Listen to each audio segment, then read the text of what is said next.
It is important to ensure that the steam leaving the boiler is delivered to the process in the right condition.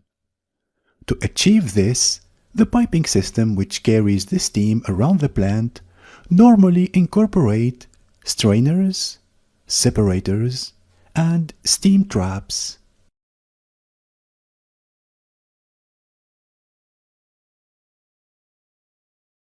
As seen here, a strainer is a form of sieve in the pipeline. It contains a mesh through which the steam must pass.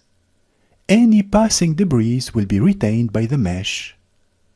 Strainers should be cleaned on a regular basis to avoid blockage. This can be done by removing the cap and cleaning the perforated screen.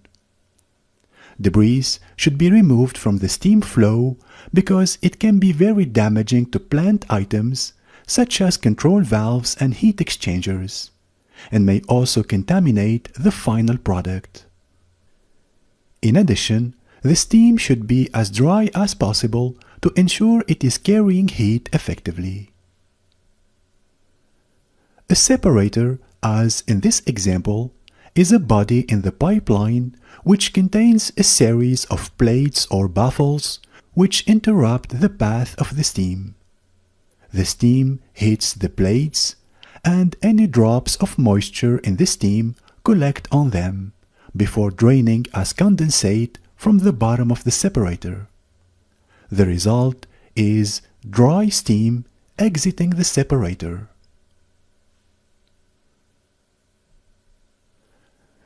Now, as seen here, steam passes from the boiler into the steam mains.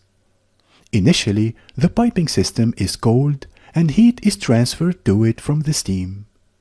The air surrounding the pipes is also cooler than the steam, so the piping system will begin to lose heat to the air.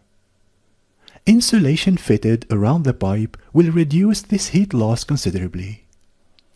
Additionally, when steam from the distribution system enters the steam-using equipment, the steam will again give up energy by warming up the equipment and by continuing to transfer heat to the process. As steam loses heat, it turns back into water. Inevitably, the steam begins to do this as soon as it leaves the boiler. The water which forms is known as condensate, which tends to run to the bottom of the pipe and is carried along with the steam flow. This must be removed from the lowest points in the distribution piping system for several reasons. First, condensate does not transmit heat effectively. A film of condensate inside the pipes will reduce the efficiency with which heat is transferred. This will be demonstrated in the steam heat transfer section.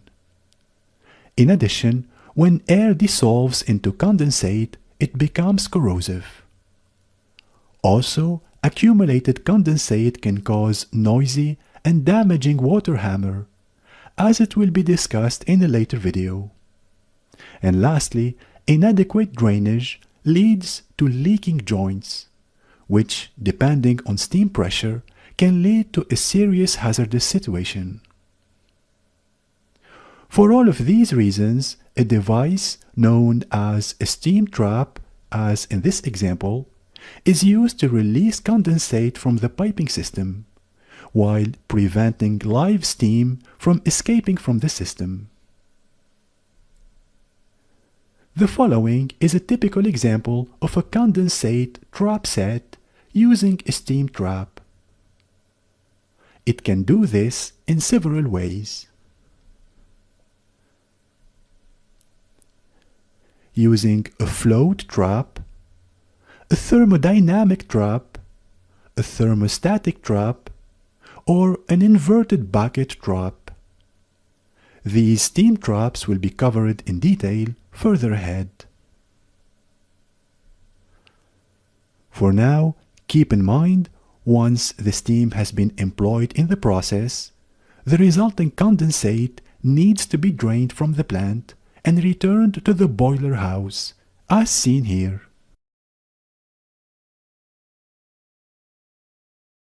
This process will be considered in later videos.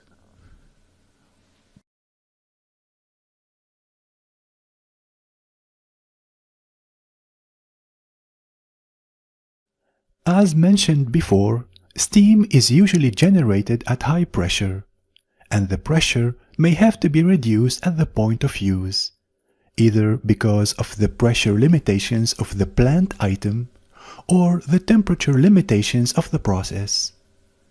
This is achieved using a pressure reducing station, as depicted here.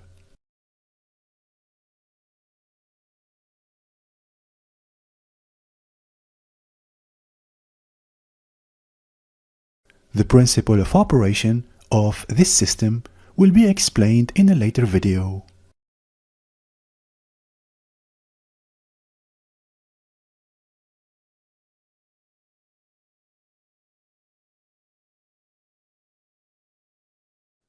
Now, a large variety of steam-using plant exists. A few examples are now shown on screen. Jacketed pans are large steel or copper pans used in the food and other industries to boil substances. These large equipment are surrounded by a jacket filled with steam, which acts to heat up the contents. Process tank and process vessel heating. Here, a coil in a tank or vessel of liquid is filled with steam and is used to heat the contents to the desired temperature. For space heating, steam is supplied to the coils in a heater battery. The air to be heated passes over the coils. Heat exchangers, vulcanizers, corrugators, and autoclaves are other examples of steam-using equipment.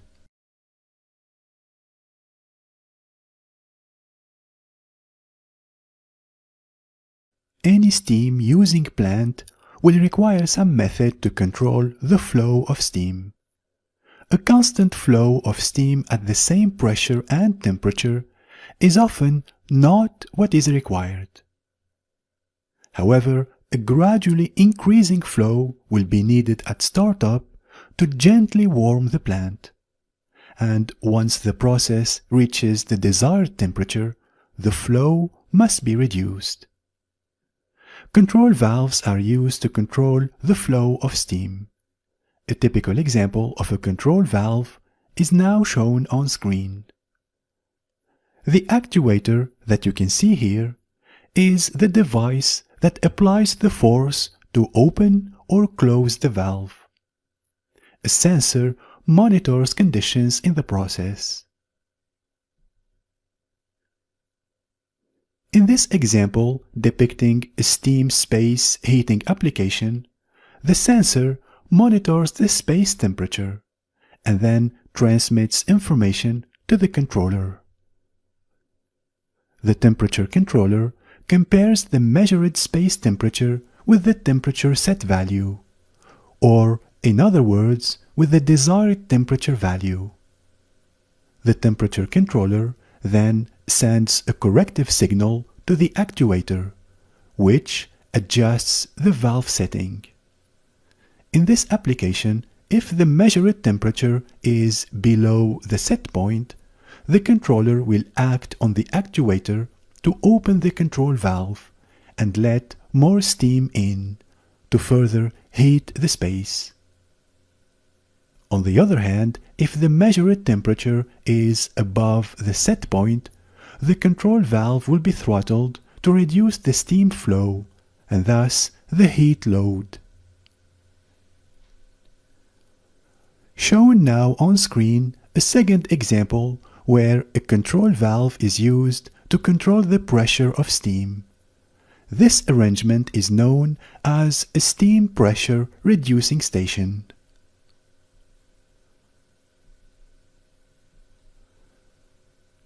It is important to note here that this arrangement also includes a condensate trap set. The principle of operation of this arrangement will be explained in detail further ahead. For now, keep in mind a variety of control valves exist. Pneumatically actuated valves. Here, compressed air is applied to a diaphragm into the actuator to open or close the valve.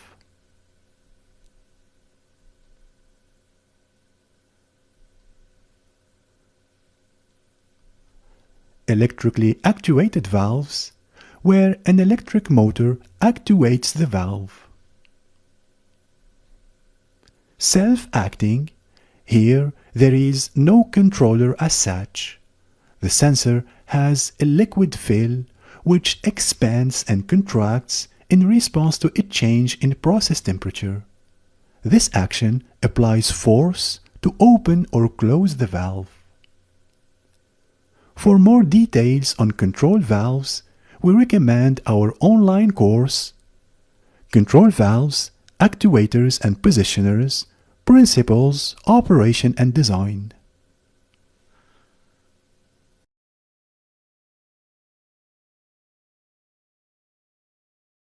Often, the condensate which forms will drain easily out of the plant through a steam trap. The following figure illustrates this principle.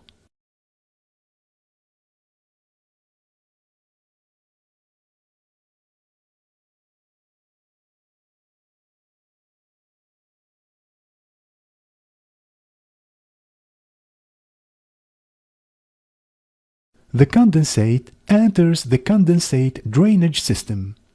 If it is contaminated, it will probably be sent to drain. If not, the valuable heat energy it contains can be retained by returning it to the boiler feed tank, as seen here. This also saves on water and water treatment costs. Sometimes, however, a vacuum may form inside the steam using plant. This hinders condensate drainage, but proper drainage from the steam space maintains the effectiveness of the plant. The condensate may then have to be pumped out. For this, pumps are used for this purpose. They lift the condensate back to the boiler feed tank. Thus, the steam and condensate system represents a continuous loop, and once the condensate reaches the feed tank, it becomes available to the boiler for recycling.